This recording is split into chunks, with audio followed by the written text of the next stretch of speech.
শেষ হলো FIFA world কাপের সেই বিতর্কিত আসর। অনেকের স্বপ্ন পূরণ হলো, আবার অনেকের স্বপ্ন ভঙ্গ হলো। অনেকে বলতেছে এই ফিফা ওয়ার্ল্ড কাপে নাকি এবার সর্বপ্রথম রাজনীতি প্রবেশ করলো। আপনারা কি তাই মনে হয়? তো এই নিয়েই থাকছে আজকের সংক্ষিপ্ত আলোচনা।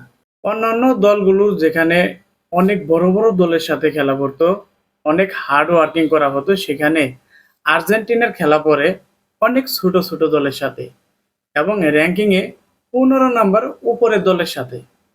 তো এটা নিয়েই প্রথম থেকে ব্রাজিল এবং আর্জেন্টিনার ফ্যানদের সাথে অনেক তর্ক বিতর্ক হয়। এটা নিয়ে সোশ্যাল মিডিয়া বলেন, বাংলাদেশের প্রথম সারির নিউজ পেপারগুলো আছে, তারাও লেখালেখি করছে। প্রথমে কোন দল কাদের সাথে খেলবে এটা কিন্তু ফিফার নতুন নিয়মে সাজানো হয়েছিল। যেমন গতবারের যারা চ্যাম্পিয়ন তারা একটি দুর্বল দলের সাথে খেলবে এবং ফাইনাল পর্যন্ত তারা চলে আসবে, এবং কি ফাইনালে তাদের একটা হাইপ থাকবে।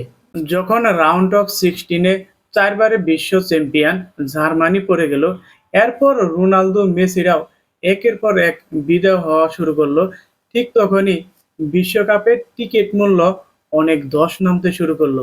ঠিক তখনই তারা মূল অ্যাপ্লাইটা করলো, কেননা এই বিশ্বকাপে আর্জেন্টিনা, ফ্রান্স এবং স্পেনকে যদি ফাইনাল পর্যন্ত এবং সেমিফাইনাল পর্যন্ত কোনোভাবে টিকিয়ে রাখা যায়, তাহলে কিছুটা হলেও এই বিশ্বকাপের হাইপটি টিকে থাকবে।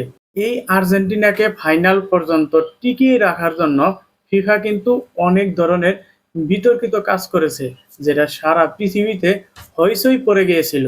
কেননা সেই খেলার মধ্যেই আর্জেন্টিনার প্রেসিডেন্ট ঘোষণা করলো তারা পৃথিবীর সবচেয়ে বড় ইহুদি রাষ্ট্র।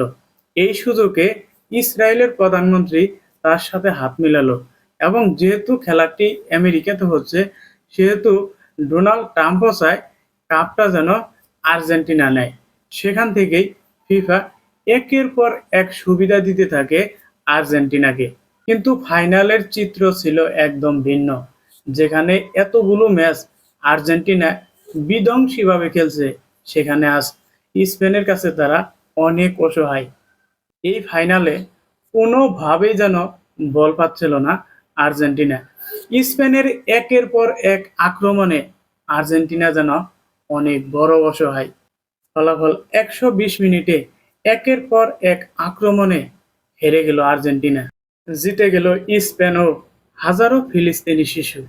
এজন্যই মহান আল্লাহ তাআলার দোয়া সবসময় সবার কাজে লাগে।